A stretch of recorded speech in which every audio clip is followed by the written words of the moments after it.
Felipe II moría en el año 1598. La situación de España en ese momento era en extremo delicada. La política internacional, en su empeño de convertir a España en la salvaguarda del catolicismo europeo frente al protestantismo, había conducido a nuestro país a una tensión muy dura de sobrellevar. En los últimos tiempos del reinado de Felipe II se propagó la frase: si el rey no acaba, el reino acaba. Ciertamente hacía falta un golpe de timón en la política española, asfixiada ante las ideas un tanto mesiánicas de Felipe II.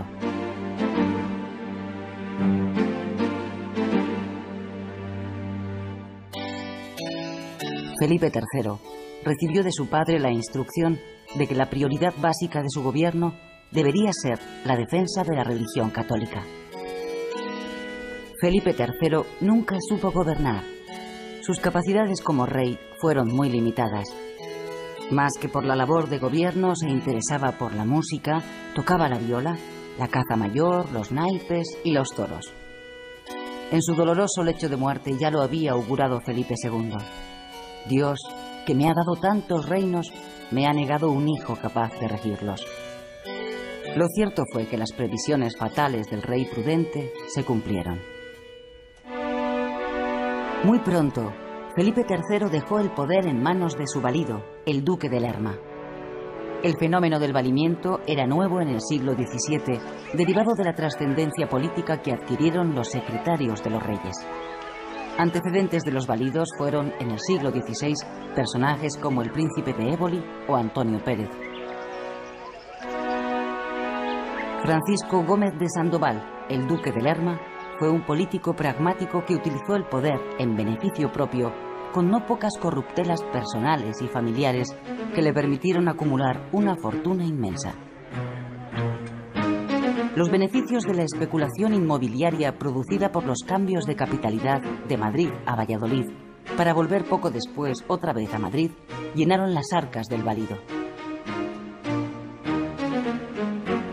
En aquella época, la ciudad burgalesa de Lerma fue engrandecida, convirtiéndose en corte de recreo, a donde acudían personajes relevantes y artistas como Góngora o Lope de Vega. Su política clientelar le granjeó un círculo de amigos favorecidos, pero también muchos enemigos dentro de la propia corte. El principal de ellos fue el confesor del rey, el dominico Luis de Aliaga. Tras 22 años de reinado, Felipe III murió a la edad de 43 años.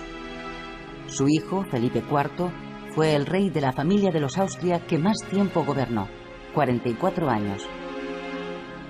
Más refinado que su padre, adoraba el teatro, los bailes de máscaras, la poesía y, desde luego, la caza y los toros. La actividad de olivares aliviaba el trabajo del rey, lo que le permitía a Felipe IV dedicarse a variados placeres sensuales o artísticos, con gran disgusto de sus vasallos por esta dejación de funciones a la que achacaron los males que sufría el reino. Felipe IV también delegó el poder en un nuevo valido, don Gaspar de Guzmán, conde duque de Olivares, el personaje más poderoso de España durante la primera mitad del reinado de este rey. El conde duque era un trabajador incansable y de carácter orgulloso. Alternaba fases de depresión con momentos de euforia. Desinteresado a nivel personal y al menos no tan nepotista como lo había sido su antecesor, el duque de Lerma, Olivares fue en cierto modo un adelantado a su tiempo, con una gran vocación reformista y en todo momento consciente de los graves problemas que afectaban a la monarquía española, a los que luego se enfrentó, eso sí, con mejores intenciones que buenos resultados. Era un verdadero hombre de Estado, un digno rival de Richelieu, en un momento en que Francia y el Imperio español estaban enfrentados por el predominio de Europa. Olivares puso todo su empeño en mantener los territorios del imperio. Para ello, era necesario acometer reformas en el sistema de gobierno, instituciones, finanzas y sociedad. El conde duque emprendió medidas con el fin de modernizar la economía, moralizar la vida pública y sanear el fisco. Nada más hacerse cargo del gobierno, dictó una serie de medidas contra la corrupción. Ordenó prender al duque de Uceda, acusándole de malversación. Lo mismo hizo con el duque de Osuna, virrey de Nápoles. Los bienes del duque de Lerma fueron confiscados. En el año 1622, un año después de la entronización de Felipe IV, Olivares impulsó un decreto que obligaba a todos los que habían ejercido funciones públicas desde 1592 a proporcionar un inventario de su fortuna. Todos los cargos públicos estaban obligados a declarar su patrimonio al comienzo y final de su gestión.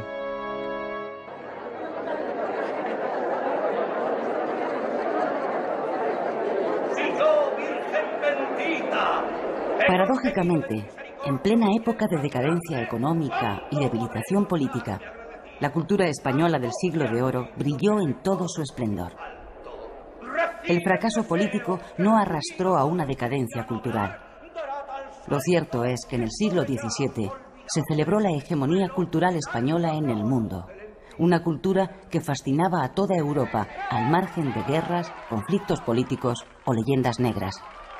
Se ha dicho que el deslumbramiento de la cultura española en Europa vino derivada de su propio exotismo y hasta de la imagen intimidatoria o morbosa que conversos y protestantes habían dado de la misma, considerando a la Inquisición como presunto emblema de la identidad hispánica. Pero ni la represión ideológica, ni la discriminación religiosa, ni la limpieza de sangre fueron fenómenos privativos de España. Muchas de sus obras fueron traducidas al inglés, al francés o al italiano. La literatura espiritual, la ascética y la mística brillaron en especial con un alto valor literario. Entre otros, destacaron los nombres de Ginés de Sepúlveda, Mateo Alemán, Miguel de Molinos, Santa Teresa de Jesús, San Juan de la Cruz, Góngora, Lope de Vega o Quevedo.